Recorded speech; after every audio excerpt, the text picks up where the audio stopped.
మీ business ఏదైనా మీ ఊర్లో promotion చేయాలంటే అది సుమన్ టీవీతోనే సాధ్యం. ఇప్పుడే సంప్రదించండి.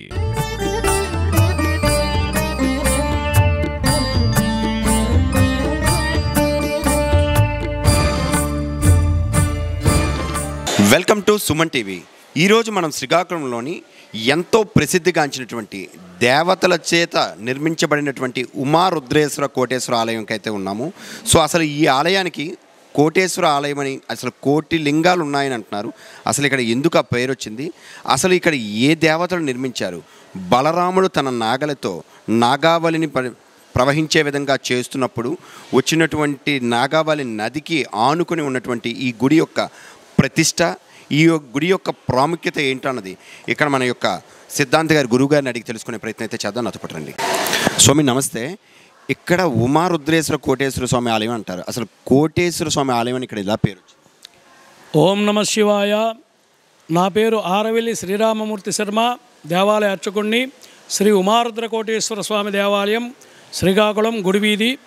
ఇక్కడ కోటి లింగాలు గోచరిస్తుంటాయి కాబట్టి ఆ యొక్క రుద్ర కోటి గణాలు గోచరిస్తున్నాయనే ఉద్దేశంతో బలరామస్వామి ఇక్కడ రుద్రకోటేశ్వర స్వామి అని నామకరణం చేశారు.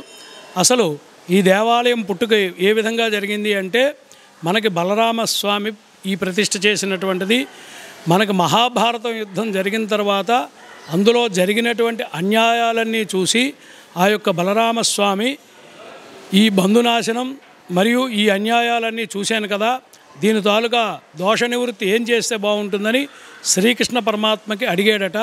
అంతటా శ్రీకృష్ణ పరమాత్మ, నీ ఆయుధం నాగలి, దాన్ని భూమిలో గుచ్చితే నది ఏర్పడుతుంది, ఆ నదీ తీరాన 5 లింగాలను ప్రతిష్ఠ చేయమని చెప్పారట. ఆ విధంగా స్వామి సంకల్పంతో ప్రారంభించబోయే సమయంలో ఇక్కడ మనకి ఒరిస్సా, ఇప్పుడు ఈనాటి ఒరిస్సా, ఆనాటి కళింగ సీమ అనేటువంటి వారు ఈ ప్రాంతాన్ని అంతటినీ కూడా కళింగ సీమ అనేవారు. ఈ కళింగ సీమ ప్రజలందరూ కూడా ఆ యొక్క దేవదేవుడైనటువంటి కాశీ విశ్వేశ్వర స్వామి దగ్గరికి దర్శనంకి వెళ్ళబోగా, ఆ కాశీ విశ్వేశ్వర స్వామి దగ్గర మనకి అడవి మార్గం గుండా వెళ్ళేవారట కాలినడకతో.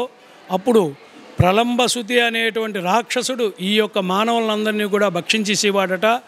అంతటా కాశీక్షేత్రంకి వెళ్ళినటువంటి పుణ్యఫలం మాకు ఈ ప్రాంతంలోనే దక్కినట్టుకు చూడు స్వామి అని ఆ యొక్క బలరామస్వామికి ఈ ప్రజలందరూ కూడా వేడుకున్నారట.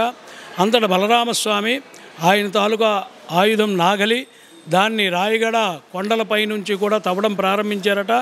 ప్రారంభించి మొదట ఆ కొండల నుంచి కూడా భూస్థలికి తాకేటప్పటికీ ఆ గంగ అది పాతాళ సిద్ధేశ్వరుడు అని నామకరణం చేస్తూ మొదట శివలింగాన్ని ప్రతిష్ఠ చేశారు.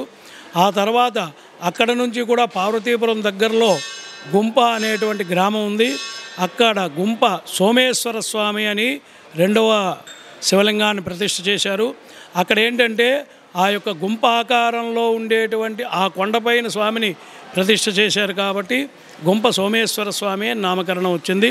అదేవిధంగా మనకి సంగమేశ్వరుడు, అక్కడ నాగావళి, వేగావతి, సువర్ణముఖి, మనకి గంగా, యమున, సరస్వతి ఎలాగైతే అలహాబాదులో కలుస్తాయో, ఆ కలిసిన తర్వాత కాశీక్షేత్రం వస్తుందో ఆ విధంగా ఇక్కడ నాగావళి, వేగావతి, సువర్ణముఖి 3 నదులు కలుస్తాయి.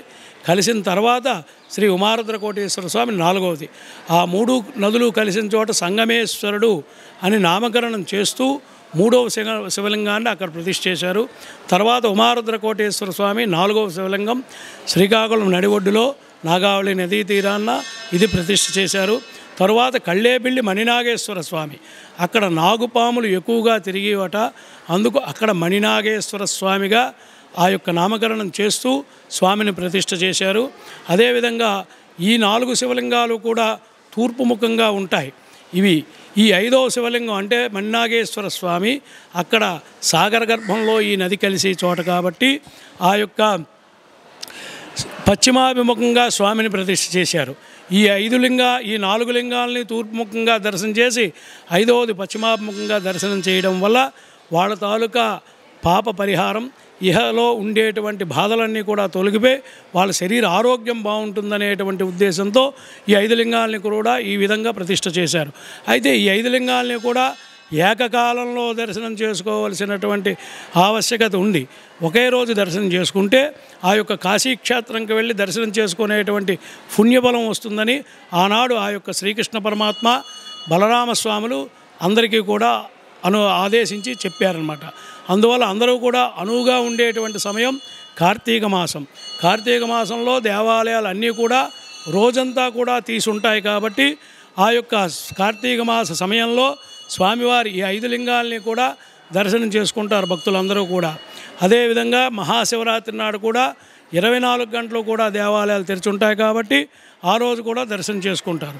అదేవిధంగా మనకేంటంటే దేవతలందరూ కూడా ఈ 5 లింగాల్ని కూడా దర్శనం చేసుకున్నారట. సమయం కాని సమయంలో ఇక్కడికి ఉమారుద్రకోటేశ్వర స్వామి వారి దగ్గరికి వచ్చేటప్పటికి ఆ యొక్క ఇంద్రభగవానుడికి టైం అయిపోయిందనమాట. అప్పుడు స్వామివారు విశ్రాంతి తీసుకుంటున్నారు అని చెప్పేసి నందీశ్వరుడు, శృంగీశ్వరుడు, భృంగీశ్వరుడు వీళ్ళు ద్వారపాలకులు వీళ్ళు అడ్డారట. స్వామివారు విశ్రాంతి తీసుకుంటున్నారు కాబట్టి ఇప్పుడు శివదర్శనం దొరకదు అని అడ్డగా దేవతలకి రాజు నేను, నన్ను మీరు అడ్డడానికి మీరు ఎవరు అనేటువంటి గర్వంతోనేమోని ఆ యొక్క ఇంద్రుడు లోపలికి వెళ్ళబోయేట. అప్పుడు ఇంద్రుడు లోపలికి వెళ్ళబోగా నందీశ్వరుడికి కోపం వచ్చి ఆయన తాలూకా కొమ్ములతో విసిరేట. 2 ఫర్లాంగుల దూరంలో పడిపోయి సర్వశక్తులు కోల్పోయి అనారోగ్యం పాలైపోయేట. అప్పుడు ఆరోగ్య ప్రదాత సూర్యభగవాన్ని ప్రార్థన చేస్తే సూర్యభగవానుడు ప్రత్యక్షమై శివుని ఆజ్ఞ లేనిది సృష్టిలో ఏది కూడా జరగదు, అందువల్ల ఆయన అనుమతి లేదు కాబట్టే నీకు ఈ విధంగా జరిగింది, అందువల్ల నీవు పడిన చోటే నీ ఆయుధం వజ్రాయుధం దాంతో తవ్వు, ఆ యొక్క తవ్వితే నా ప్రతిరూపం వస్తుంది, దాన్ని నువ్వు ప్రతిష్ఠ చేసిన తర్వాత కానీ నీకు శివదర్శనం దొరకదు అని ఆ యొక్క సూర్యభగవానుడు చెప్పగా అంతటా సూర్యభగవానుడు ఆదేశానుసారము ఇంద్రుడేమోనే అక్కడ పడిన చోట తవ్వేట. అందువల్ల ఈనాడు ఆ యొక్క సూర్యభగవాను దేవాలయం అరసవల్లి క్షేత్రం ఏర్పడడానికి శ్రీ ఉమారుద్రకోటేశ్వర స్వామి వారి దేవాలయంలో ఇంద్రుడు గర్వపడేటువంటి సమయంలో ఆ యొక్క క్షేత్రం వెలసిల్లింది.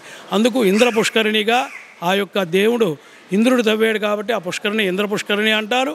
అందులోని స్వామివారి ద్రౌమూర్తి దొరికింది, దాన్ని ప్రతిష్ఠ చేశారు.